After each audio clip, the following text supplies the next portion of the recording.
So the Iranian state media is reporting that 3 explosions were heard east of the port city of Bandar Abbas. President Donald Trump የሆርሙዝ ወሽመጥን በድጋሚ ለመክፈትና የተኩስ አቁም ለማወጅ የሚያስችል የ60 ቀናት የመግባቢያ ስምምነት በአብዛኛው ተደራድሮ ያለቀለት መሆኑን ቢገልጹም በሁለቱ ሀገራት የውስጥ ፖለቲካና በቀጠናው አጋሮች ዘንድ ግን ከፍተኛው ዝግብና ጥርጣሬ ማንዣበቡ አልቀረም። The US military says it has carried out new strikes overnight and shooting down 4 Iranian one-way attack drones. የዛሬው የሳሎን ትንታኔያችን የእስራኤልን የስለላ ድሮን መመታት ተከትሎ የወጡ የመጀመሪያ ዲፕሎማሲያዊ ፍንጮችን፣ የኢራንን የዩራኒየም ክምችትና የባለስቲክ ሚሳኤል አቅም የተመለከቱ የድርድር ውጥረቶችን በጥልቀት ይዳስሳል። በተጨማሪም የስምምነቱ መቃረብ በአሜሪካ የሪፐብሊካን ወግ አጥባቂ አራማጆች ዘንድ የፈጠረውን ከፍተኛ ተቃውሞ፣ ስምምነቱ የአገራቱን የህልውና ስጋቶች እንደማይፈታ በመስጋት የእስራኤሉ ጠቅላይ ሚኒስትር ቤንያሚን ኔታንያሁ ያሳዩትን የ18 ሰዓታት ረጅም ዝምታ እንዲሁም የፓኪስታንና የባሕረ ሰላጤው አገራትን የሽምግልና ሚና በስመጥር ተንታኞች ሙግቶችም አያይዘን እንመለከተዋለን። And I'm proud to be the first president in decades who started no new wars. That's very good. አስቀድመን ግን ብዙ ሲወራባቸው የሰነበቱት የኢራኑ መሪ የት እንዳሉ ሲአይኤ ምሽት ላይ ያወጣውን መረጃ እናስቀድም። የአሜሪካ የደህንነትና መረጃ ድርጅቶች እንዳመለከቱት የኢራን የበላይ መሪ ከውጭው ዓለም ጋር ምንም አይነት ግንኙነት በሌለው ሁኔታ ስሙ ባልተጠቀሰ ስፍራ ተደብቀው ይገኛሉ። ጉዳዩን በቅርብ የሚያውቁ የአሜሪካ ባለሥልጣናት እንደገለጹት ወደ መሪያቸው መድረስ የሚቻለው እጅግ ውስብስብ በሆነና እንደ ቤተ ሙከራ በተደራጀ የመልእክተኞች መረብ አማካይነት ብቻ ነው ብለዋል። ይህ በመሆኑም ከትራምፕ አስተዳደር ጋር አብረው እንዲሰሩ የተወከሉት የኢራን ባለሥልጣናት በገዛ መንግሥታቸው መዋቅር ውስጥ እርስ በርስ ለመገናኘት ከፍተኛ መቸገር አጋጥሟቸዋል። ይህም ከአሜሪካ ጋር ሊደረግ ስለሚችለው እምቅ ስምምነትም ሆነ ስለ ቀደሙት ስምምነቶች ዝርዝር መረጃዎች በፍጥነት ወጥተው ይፋ እንዳይሆኑ ካደረጉት ዋና ዋና ምክንያቶች መካከል አንዱ ነው።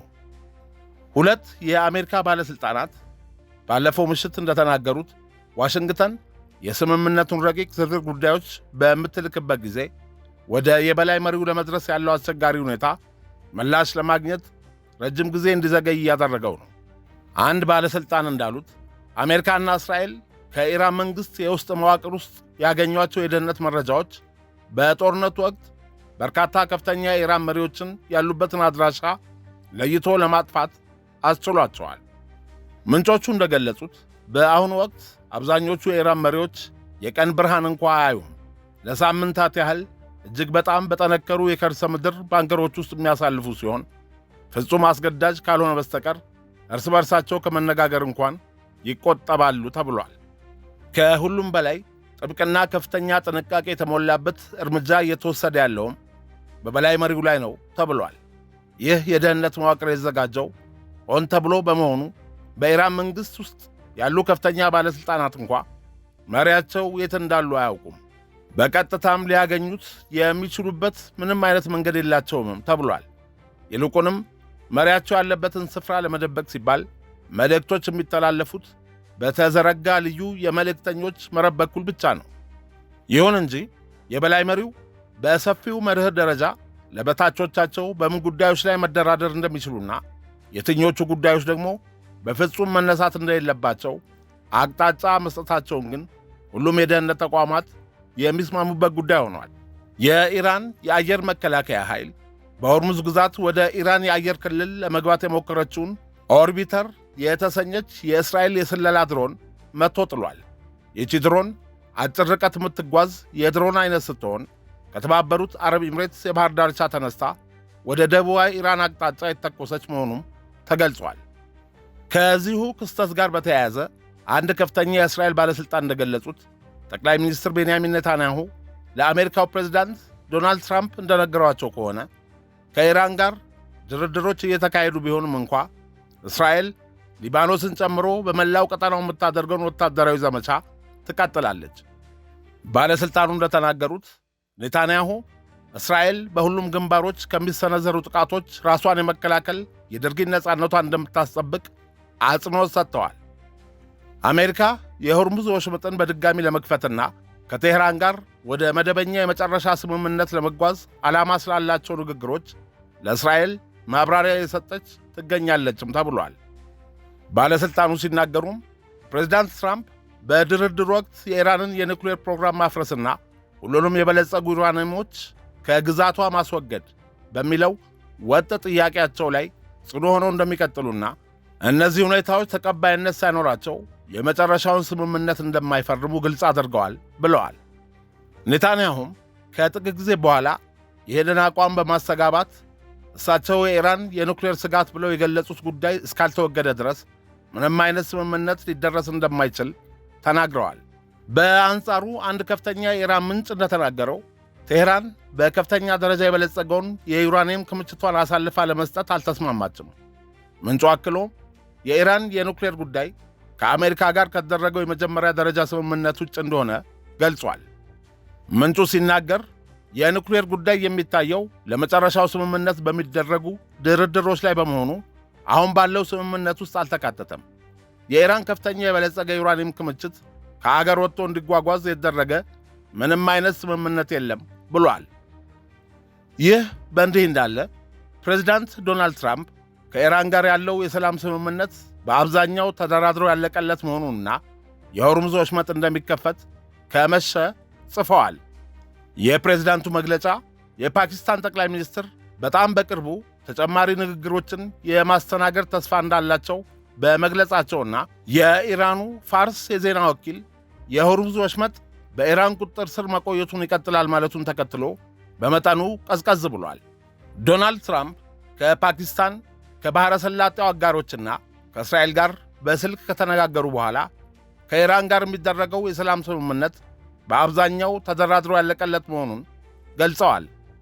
ይህ ሁኔታ በአሜሪካና በእስራኤል በየካቲት ወር የተጀመረውን ጦርነት ለማቆም መንገድ ሊከፍት ይችላልም ተብሏል። ትራምፕ በማኅበራዊ ሚዲያ ገጻቸው ላይ እንደጻፉት የመግባቢያ ስምምነቱ የመጨረሻ ገጽታዎችና ዝርዝር ጉዳዮች አሁንም እየተወያዩባቸው እንደሆነና በቅርቡ ይፋ እንደሚደረጉ ገልጸዋል። ነገር ግን የሆርሙዝ ወሽመጥ እንደ ስምምነቱ አካል ክፍት እንደሚሆንም ተናግረዋል።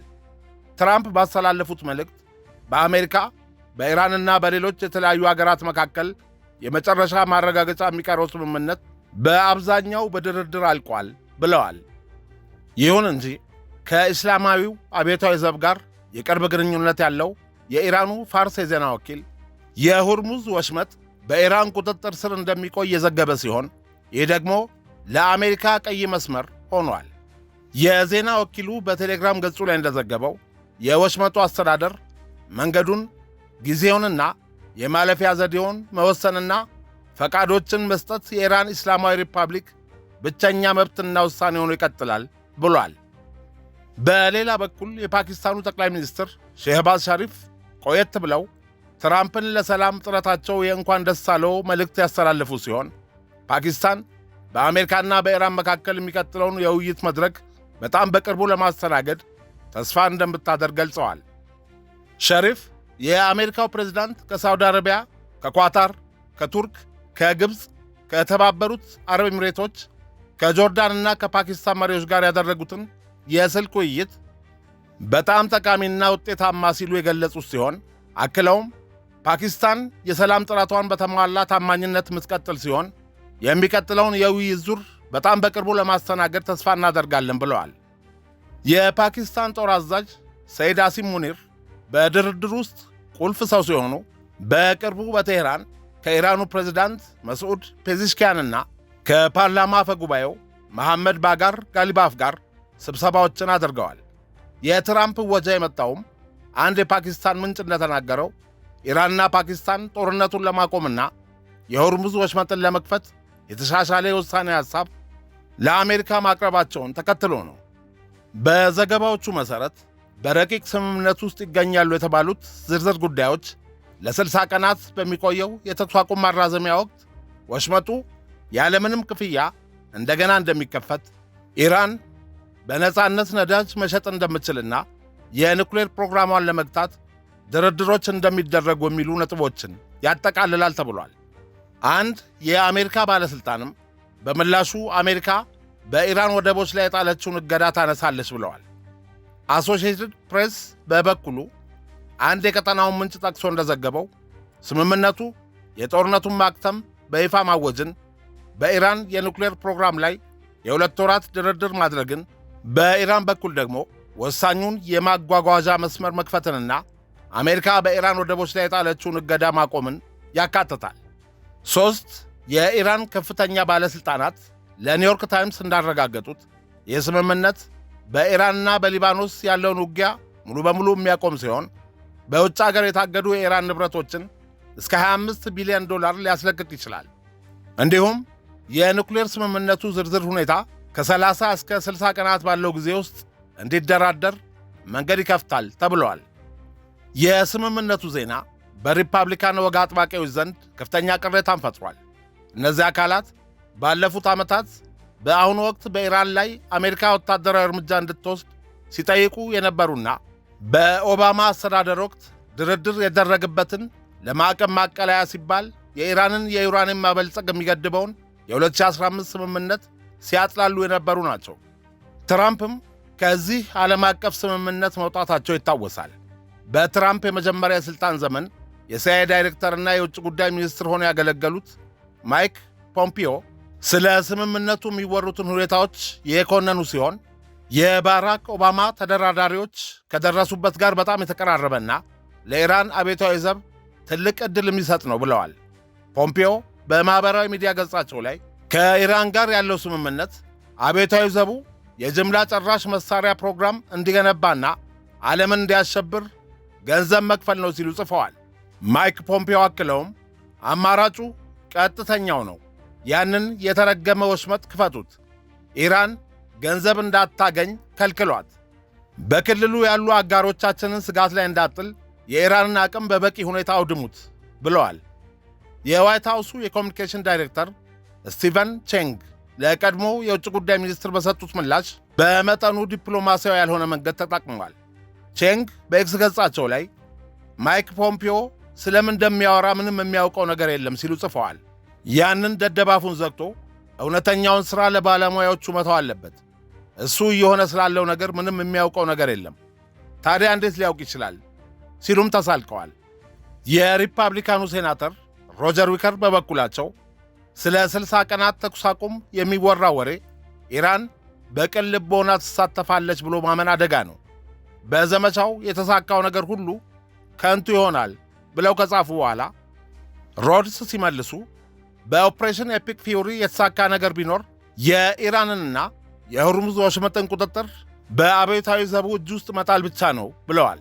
በአጠቃላይ የአሜሪካ ሪፐብሊካኖች ከኢራን ጋር ሊደረግ ስለሚችለው ስምምነት በሚወጡት ዘገባዎች ላይ የተከፋፈሉ ሲሆን ይህም በዶናልድ ትራምፕ የገዢው ፓርቲ የፖለቲካ መሠረት ውስጥ ያለውን መከፋፈል አደባባይ ላይ አስጥቶታል።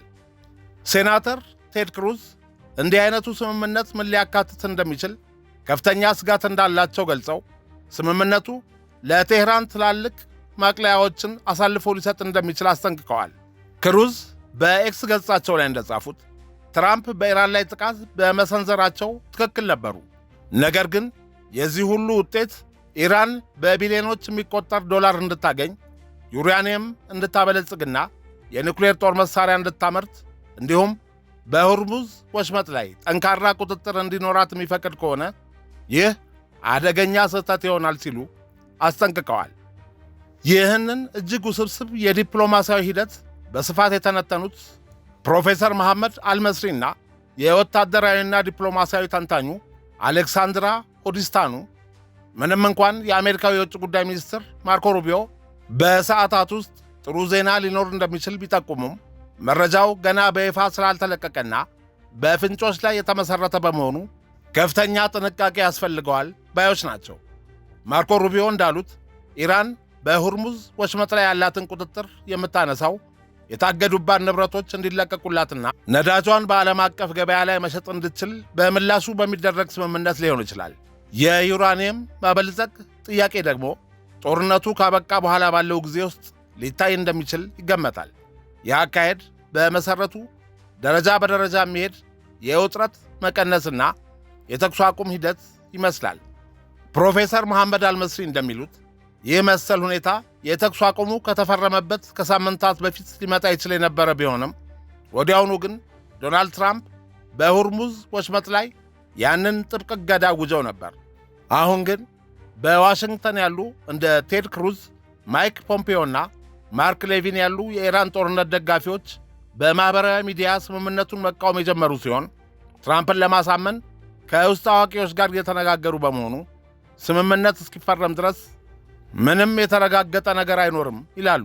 በቴህራን የሚገኘው ዲፕላውስ የተባለው የጥናት ተቋም ዳይሬክተር ሐሚድ ረዛ ጎላማዲ በበኩላቸው አሜሪካ እንቅፋት እየፈጠረች ነው የሚሉ ክሶች እንዳሉ ገልጸው አሁን ባለው ሁኔታ በቅርብ ጊዜ ውስጥ ምንም አይነት ስምምነት እንደማይታያቸው ተናግረዋል። አገራቱ ስምምነት ከሚለው ይልቅ የመግባቢያ ስምምነት በሚለው ቃል ላይ የሚያተኩሩት አሁን ላይ ሙሉ ስምምነት እያደረጉ ሳይሆን ወደፊት ሊኖር ስለሚችለው ውል ለመወያየት የ30 ወይም የ60 ቀናት ተጨማሪ ጊዜ ለማግኘት በመሆኑ ነው ይላሉ። በሁለቱ ወገኖች መካከል ያለው የልዩነት ነጥብ በጣም ሰፊ በመሆኑ ይህ መግባባት የመፈረሙ ጉዳይም አጠራጣሪ ነው ይላሉ። ጎላማዲ አክለውም ኢራን ወሽመጡን እንደ ራሷ ግዛታዊ ውሃ ስለምታየው ሁኔታው በጭራሽ ከጦርነቱ በፊት ወደ ነበረበት እንደማይመለስና መርከቦች ከኢራን የባህር ኃይል ጋር መስማማት እንዳለባቸው ገልጸው ለአገልግሎትና ለደህንነት የሚሆን ልዩ ክፍያ መጠየቁ እንደሚቀጥልም አረጋግጠዋል። የወታደራዊና የባህር ደህንነት ባለሙያው አሌክሳንድራ ሁዲስታኑ እንደሚያስረዱት አሜሪካ ወታደራዊ ጫናዋንና የባህር እገዳዋን ሙሉ በሙሉ አታነሳም። ምክንያቱም ይህን ካደረገች በኢራን ላይ ያላት መቆጣጠሪያ ይወገዳል ባይ ናቸው። ከዚህ ባለፈም የኢራን የበላይ መሪ ወታደራዊ አማካሪ የሆኑት ሞህሲን ረዛይ በከፊል መንግሥታዊ ለሆነው ተስኒም የዜና ወኪል በሰጡት አስተያየት ቴህራን በሆርሙዝ ወሽመጥ ላይ ላላት ሉዓላዊነት ጠንካራ ሕጋዊና የደህንነት ምክንያቶች አሏት ብለዋል። ረዛይ ሲናገሩ ይህ አስተዳደር ነፃ ንግድን ለመዝጋት ሳይሆን አለመረጋጋትንና ወታደራዊ ዘመቻዎችን ለመከላከል ነው ብለዋል። ውጥረቱን ማባባስ ለዋሽንግተን ከባድ ዋጋ እንደሚያስከፍልም አስጠንቅቀዋል። የጦርነቱ መቀጠል የአሜሪካን ኢኮኖሚና ሕዝብ ወደ ገደል ጫፍ ይመራዋል ያሉት ረዛይ ስለዚህ ኢራን ያቀረበችውን ፍትሐዊ የድርድር ነጥቦች መቀበል ለእነሱ አነስተኛ ዋጋ የሚያስከፍሉበት መንገድ ነው ብለዋል። በሌላ አቅጣጫ ዋይት ሃውስ ከኢራን ጋር የሚደረገው ስምምነት ቀናትን ሊወስድ እንደሚችል አስታውቋል። የዋይት ሃውስ ባለሥልጣናት ከኢራን ጋር እየተደረገ ያለውና ጦርነቱን የሚያቆመው ስምምነት እሁድ ዕለት ይጠናቀቃል ብለው አይጠብቁም። ስምምነቱ በኢራን ከፍተኛ አመራሮች በበላይ መሪው ሙጅተባ ካሚኒ ጭምር ጸድቆ ለመውጣት ጥቂት ቀናት ሊወስድ እንደሚችል አንድ ከፍተኛ የአሜሪካ ባለሥልጣን ለጋዜጠኞች በሰጡት መግለጫ ተናግረዋል። ምንም እንኳን የአሜሪካ ባለሥልጣናት ስምምነቱ በእነዚህ ቀናት ውስጥ ይፈረማል የሚል ተስፋ ቢኖራቸውም እስካሁን ሙሉ ለሙሉ እንዳልተቋጨና አሁንም ቢሆን የመፍረስ ዕድል እንዳለው ያምናሉ። እኒሁ ከፍተኛ ባለሥልጣን ሲናገሩ በጣም ጥሩ ደረጃ ላይ ነን፣ ነገር ግን ስምምነቱን ሊያደናቅፉ የሚችሉ ነገሮች አሁንም አሉ ብለዋል። ይህ ስምምነት የጦርነቱን መባባስ የሚያስቀርና በዓለም አቀፉ የነዳጅ አቅርቦት ላይ የነበረውን ጫና የሚቀንስ ነው። ይሁን እንጂ ስምምነቱ የፕሬዝዳንት ትራምፕን የኒውክሌር ጥያቄዎች የሚመልስና ዘላቂ ሰላም የሚያመጣ ስለመሆኑ እስካሁን ግልጽ አይደለምም ተብሏል። ፕሬዝዳንት ትራምፕ በትሩዝ ሶሻል ገጻቸው ባስተላለፉት መልእክት ተወካዮቻቸው ስምምነት ላይ ለመድረስ እንዳይሸክሉ ማዘዛቸውን አስታውቀዋል። ሁለቱም ወገኖች ጊዜ ወስደው ነገሩን በትክክል መስራት አለባቸው ያሉት ትራምፕ ስምምነቱ ተፈርሞ እስኪያልቅ ድረስ የአሜሪካ የባህር ኃይል እገዳ በሙሉ ኃይሉና ተፈጻሚነቱ ይቀጥላል ብለዋል። ከፍተኛው የትራምፕ አስተዳደር ባለሥልጣን እንደተናገሩት አሁንም ሊሰሩባቸው የሚገቡ ዝርዝር ጉዳዮች አሉ። ነገር ግን የኢራን ውሳኔ አሰጣጥ ሂደት ቀርፋፋና ግልጽነት የጎደለው በመሆኑ ስምምነቱ ለሌላ ጥቂት ቀናት ሊዘገይ ይችላል። ባለሥልጣኑ በተወሰኑ ዝርዝር ጉዳዮች ላይ አሁንም የቃላት ምልልስ አለ። እኛም እንጠነቀቅላቸው ቃላት አሉ፣ እነሱም የሚጠነቀቁላቸው ቃላት አሉ ብለዋል። አክለውም እኛ እስከምናውቀው ድረስ የበላይ መሪው ሙጅተባ ካሚኒ የስምምነቱን አጠቃላይ ረቂቅ ደግፈውታል። ነገር ግን ይህ ወደ መጨረሻ ስምምነት ይቀየራል ወይ የሚለው አሁንም ክፍት የሆነ ጥያቄ ነው ሲሉ ተናግረዋል። የኢራን መንግሥት መገናኛ ብዙሃን ደግሞ አሜሪካ በድርድሩ ላይ እንቅፋት እየፈጠረች ነው ሲሉ ከሰዋል። የኢራኑ ፕሬዝዳንት መስዑድ ፔዚሽኪያን በሰጡት መግለጫ ኢራን የኒውክሌር ጦር መሳሪያ እንደማትፈልግ ለዓለም ለማረጋገጥ ዝግጁ ናት ብለዋል። ነገር ግን ተደራደሩ አጽንኦት ሰጥተው ተናግረዋል። የአሜሪካው ባለሥልጣን እንደገለጹት የረቂቅ ስምምነቱ ይዘት አሜሪካ የጣለችውን የባህር ኃይል እገዳ እንድታነሳ፣ በምላሹ ደግሞ ኢራን የሆርሙዝ ወሽመጥ እንድትከፍት ያደርጋል። ወሽመጡ ተከፍቶ የዓለም ኢኮኖሚ የመተንፈሻ ቀዳዳ በሚያገኝበት ጊዜ አሜሪካውያኑ በኢራን የኒውክሌር ፕሮግራም ገደቦች ላይ ይደራደራሉ። እንደ ስምምነቱ አካል ኢራናውያን ያከማቹትን የበለጸገ ዩራኒየም ለማስወገድ በመሠረታዊ ደረጃ ይስማማሉ። ከዚያም ይህንን እንዴት እንደሚያደርጉ ይመካከራሉም ብለዋል። ባለሥልጣኑ ክምችቱ መወገድ እንዳለበት ማንም አይከራከርም፣ ጥያቄው እንዴት በሚለው ላይ ነው ብለዋል። የትራምፕ አስተዳደር የመጨረሻው ስምምነት ወደ ጦር መሳሪያነት ሊቀየር ጥቂት የቀረውን 450 ኪሎ ግራም የበለጸገ ዩራኒየም ብቻ ሳይሆን አጠቃላይ የኢራንን 2000 ኪሎ ግራም የሚመዝን የበለጸገ ዩራኒየም በሙሉ እንዲያካትት ይፈልጋል። ባለሥልጣኑም ይህ ሁሉ የውይይቱ አካል ይሆናል ብለዋል። በዚህ ረቂቅ ስምምነት መሠረት ኢራን የዩራኒየም ማበልጸግ ሥራዋን ለጊዜው ለማቆም ለመወያየት ቃል የገባች ቢሆንም ይህ እገዳ ለምን ያህል ጊዜ እንደሚቆይ ግን ወገኖቹ ገና መደራደር አለባቸው። ማበልጸግን ለመተው ከፍተኛ ቁርጠኝነት ማየት እንፈልጋለን። ይህንንም የምናገኝ ይመስለኛል። በማበልጸጉ ጉዳይ ላይ ባሉን አጠቃላይ ስምምነቶች ላይ ጥሩ ስሜት ይሰማናል ብለዋል የአሜሪካው ባለሥልጣን። የእስራኤሉ ጠቅላይ ሚኒስትር ቤንያሚን ኔታንያሁ ምሽት ላይ በሰጡት መግለጫ እሳቸውና ፕሬዝዳንት ትራምፕ ኢራን የኒውክሌር ጦር መሳሪያ እንዳታገኝ የመከላከል አቋማቸው ላይ አሁንም እንደተባበሩ መቆየታቸውን ገልጸዋል። ይህ መግለጫ የመጣው ፕሬዝዳንት ትራምፕ ስምምነቱን ይፋ ካደረጉ ከ18 ሰዓታት ረጅም ዝምታ በኋላ ነበር። የኔታንያሁ ረጅም ዝምታ በፍጹም የደስታ መግለጫ እንዳልነበር ተንታኞች ይስማማሉ። ይልቁንም ይህ ዝምታ በእስራኤል የመንግሥት ክበቦች ውስጥ የተፈጠረውን ከፍተኛ እርግጠኝነት ማጣትና ስጋት ያንጸባርቃል። እስራኤል ይህ ስምምነት የአገሪቱን ዋና ዋና ግቦች ማለትም የኢራንን የኒውክሌር ፕሮግራም ሙሉ በሙሉ ማቆምና ሚሳኤል የማምረት አቅሟን መግታት ከሚለው ግብ እጅግ ያነሰ ውጤት ይዞ ይመጣል ብላ ትሰጋለች ተብሏል።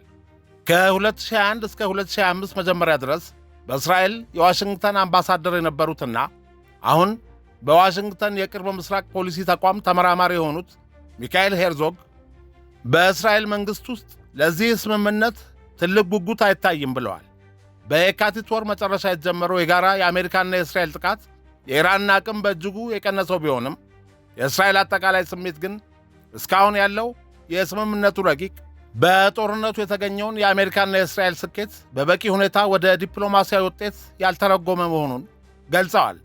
ይህ ሁኔታ ታይቶ በማይታወቅ ወታደራዊ ትብብርና በዲፕሎማሲያዊ ውጤቱ መካከል ያለውን ሰፊ ልዩነት ስጋት ላይ ይጥላልም ብለዋል።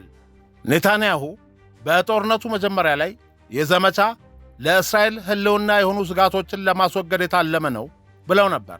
ይህ ማለት የኢራንን የኒውክሌር አደጋና የባለስቲክ ሚሳይል ፕሮግራም ማውደም እንዲሁም የኢራን ሕዝብ መንግሥቱን እንዲገለብጥ ሁኔታዎችን መፍጠር ማለት እንደነበር አስታውሰዋል። እስራኤል በተጨማሪም ኢራን ቀጠና ውስጥ ላሉት ሂዝቦላህና ሐማስን መሰል ጸረ እስራኤል ቡድኖች የምታደርገውን ድጋፍ እንድታቆም ጠይቃ ነበር። ነገር ግን የመጀመሪያዎቹ ሪፖርቶች እንደሚያሳዩት ትራምፕ ትኩረት ያደረጉት በሌሎች ቅድሚያ በሰጧቸው ጉዳዮች ላይ ነው። የእስራኤል ጡረተኛው ብርጋዴር ጀነራልና የደህንነት ስትራቴጂስት አላፍ ኦሪዮን የኒውክሌር ፕሮግራሙን ጉዳይ ወደፊት ለሚደረጉ ውይይቶች ማስተላለፉን በተመለከተ ሲተነትኑ ለመዋየት ፈቃደኛ መሆን ማለት ወገኖቹ ወደ ተስማሙበት መፍትሄ ይደርሳሉ ማለት አይደለም ብለዋል።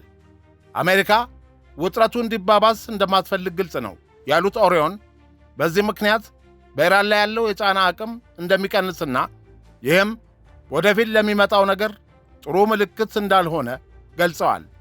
እስራኤል በሰኔ 2025 ዓ.ም ለመጀመሪያ ጊዜ ከኢራን ጋር ቀጥተኛ ጦርነት ውስጥ በገባችበት ወቅት ኔታንያሁ የኢራንን የባለስቲክ ሚሳኤል ምርጫ ከኒውክሌር ጥረቷ እኩል የአገሪቱ ዋና ስጋት እንደሆነ ለይተው የነበረ ሲሆን ከ12ቱ ቀናት ውጊያ በኋላ ኢንዱስትሪው ወድሟል ብለው ነበር። ነገር ግን በየካቲት ወር መጨረሻ ላይ ቀጣዩ ዘመቻ ሲጀመር ኢራን የሚሳኤል ማምረት አቅሟን በምን ያህል ፍጥነት መልሳ መገንባት እንደቻለች እስራኤልን አስገርሟታል። ኦሪዮን በወቅቱ ከጠበቅነው በላይ በፍጥነት አገግመው ተነስተዋል ብለው ነበር። አሁን ባለው የትራምፕ የውሳኔ ሐሳብ ላይ ግን የኢራንን የባሊስቲክ ሚሳኤል ምርት የሚገድብ ምንም አይነት ስምምነት አለመካተቱ ሌላው የእስራኤል ትልቅ ስጋት ሆኗል። በእስራኤል ባለሙያዎች እይታ የሆርሙዝ ወሽመጥን መክፈት የእስራኤል የጦርነት ግብ ሆኖ አያውቅም። ነገር ግን ኢራን በጥሩ ሁኔታ የተጠቀመችበት የፖለቲካ አካል ነው። እንዲሁም የኢራን መንግሥት ከመውደቅ ይልቅ አሜሪካ ከእነሱ ጋር ድርድሩን ትቀጥላለች። በዚህ ድርድር ላይ ደግሞ እስራኤል ተሳታፊ አልነበረችም።